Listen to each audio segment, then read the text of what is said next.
hari ini saya tampil apa adanya karena baru olahraga juga ya. Jadi saya nggak mentingin background mau seperti apa. Yang penting karena saya juga nggak nyari follower.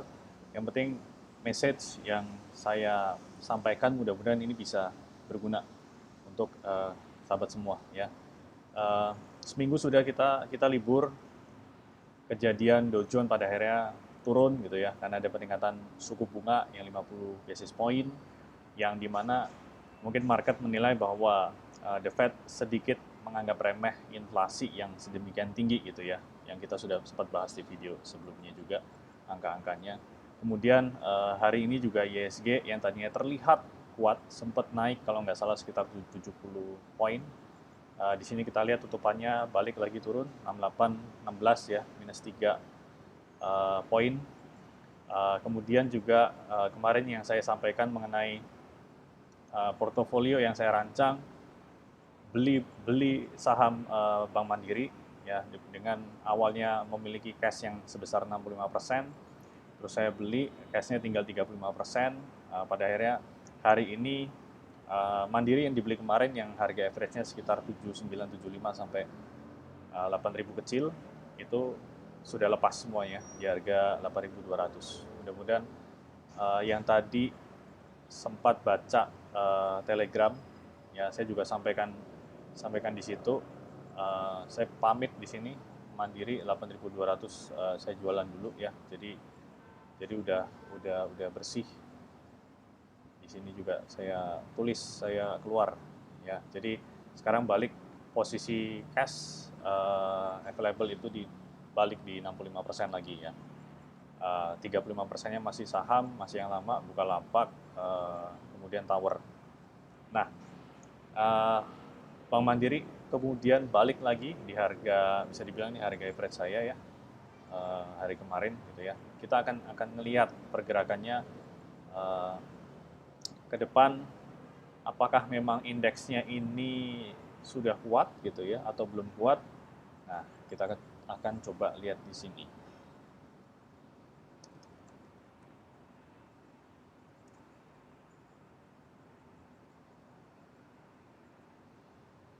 Ya, ini coretan lama saya yang tidak pernah dihapus ya apa adanya.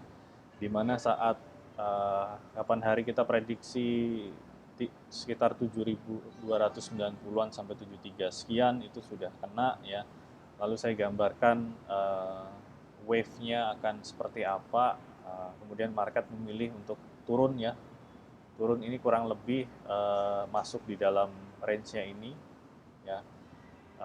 Sayangnya kejadiannya memang lebih cepat, ya, tajam, lebih cepat dari yang saya prediksi juga, ya. Tapi angkanya untuk swing bawahnya ini nggak terlalu jauh, ya, masuk lagi ke supportnya ini di 7.000, di 6.700-an yang saya sempat update juga di grup Telegram, ya. Nah, dengan kondisi yang seperti ini dan kalau kita matchingkan juga dengan dana asing ya yang selama ini mengisi atau banyak membeli aset-aset yang di Indonesia, terutama saham-saham big caps. Kita coba lihat selama 3 hari terakhir ya. Ini dari Astra juga net sale-nya gede, terus di BCA sangat besar, sempat keluar kemarin hari Senin itu 1 triliun ya. Kemudian ini juga di Selasanya juga nyaris 1T, hari ini di 300-an. Terus BRI juga tetap besar, tergolongnya kalau dijumlahkan itu juga lebih dari 1 triliun. Kemudian Bank Mandiri kita lihat juga walaupun nggak sebesar BRI, tapi tetap masih cukup besar. Nah, kemudian diikuti dengan BNI. Nah, yang saya mau sampaikan di sini adalah bahwa selama ini asing yang membantu kenaikan indeks dengan membeli saham-saham big caps ya, pada akhirnya mereka sudah keluar lagi. Untuk jumlah pastinya mereka masih ada net buy berapa, saya nggak akan sebutkan itu di sini juga karena data saya kurang ya. Jadi secara logik yang mau saya sampaikan adalah kita kembalikan ke kondisi market sebelum dana asing itu masuk, yaitu IHSG itu sangat struggle di level kurang lebih 6.000 sampai 6.300. Ya, jadi kalau kita melihat historical,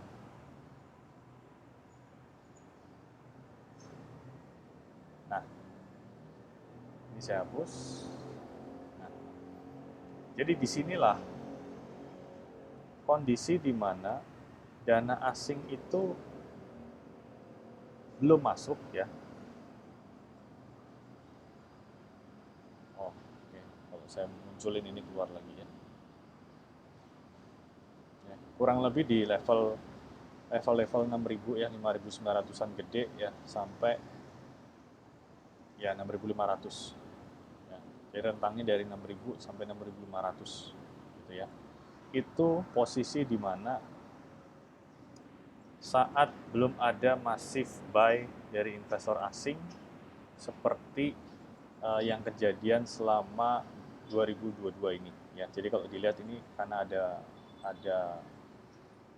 dana asing masuk besar, makanya kenapa indeks kemarin sampai menyentuh sekitar 7.300 gitu ya. Pada akhirnya mereka keluar lagi.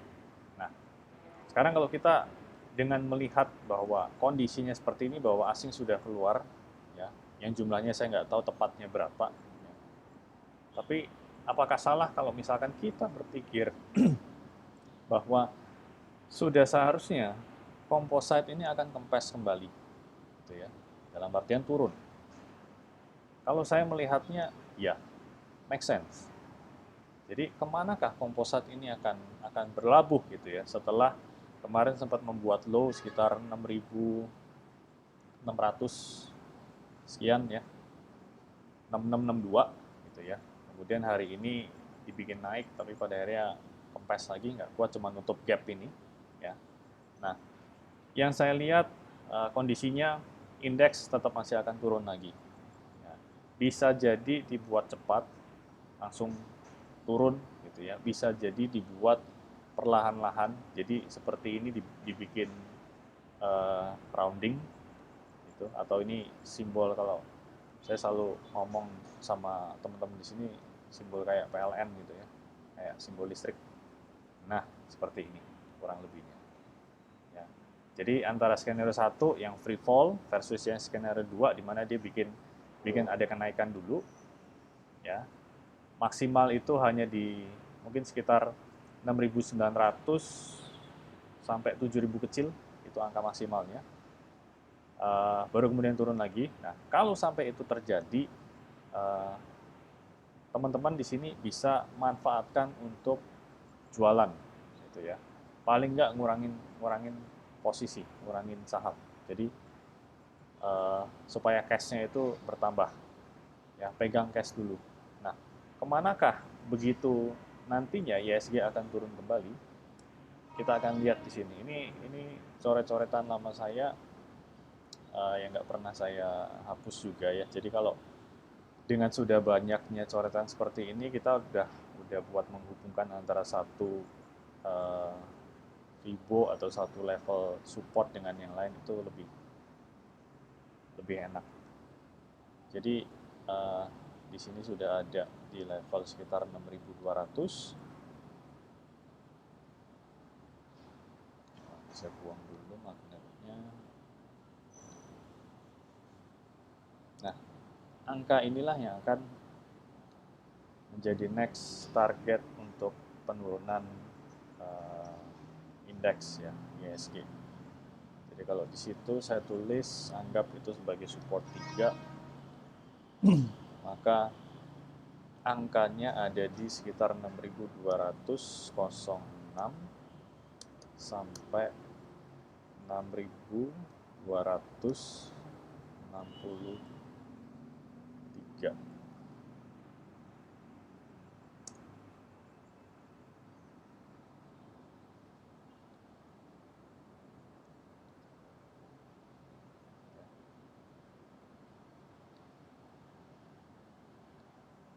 Ya, kira-kira di angka 6206 sampai 6263. Kita harus persiapkan portofolio dengan baik ya. usahakan pegang cash, paling tidak itu sudah di level 50% untuk kondisi yang seperti ini. Ya, kita nggak ngerti ini sikon untuk inflasi apakah tetap masih akan tinggi, ya. Terus kemudian era suku bunga di mana Indonesia juga masih belum ada kenaikan suku bunga yang rencananya ada di kuartal 3 gitu ya. Tapi kita belajar dari konteks di Dow Jones aja, mereka Fed sudah menaikkan suku bunga 50 basis, market pun masih menilai bahwa itu masih kurang agresif gitu ya, karena terkesan Fed juga masih menganggap ringan inflasi. Ya, jadi picture inilah yang kalau mengacu ke ulasan saya di sini,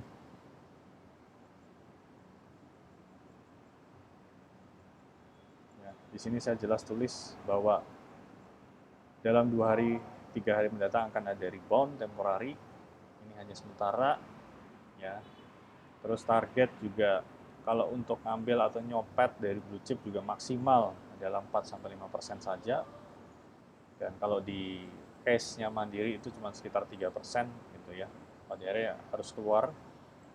Nah, ini sudah jelas bahwa message saya di sini untuk trading ini benar-benar harus jaga bener ya, jangan kayak ngambil posisi di pagi terus kayak dibiarin gitu. Nah, lebih baik kalau kalau nggak ada waktu untuk market, nggak ada waktu untuk ngelihat market gitu ya, untuk kondisi kondisi sekarang ini, begitu beli udah langsung pasang atas take profitnya, sama langsung pasang level stop lossnya di bawah gitu ya, daripada cuman pasang atas takutnya nggak kena, pada akhirnya turunnya lebih dari yang kita cari nih 4-5% gitu ya. Itu jelas jelas kita nggak inginkan.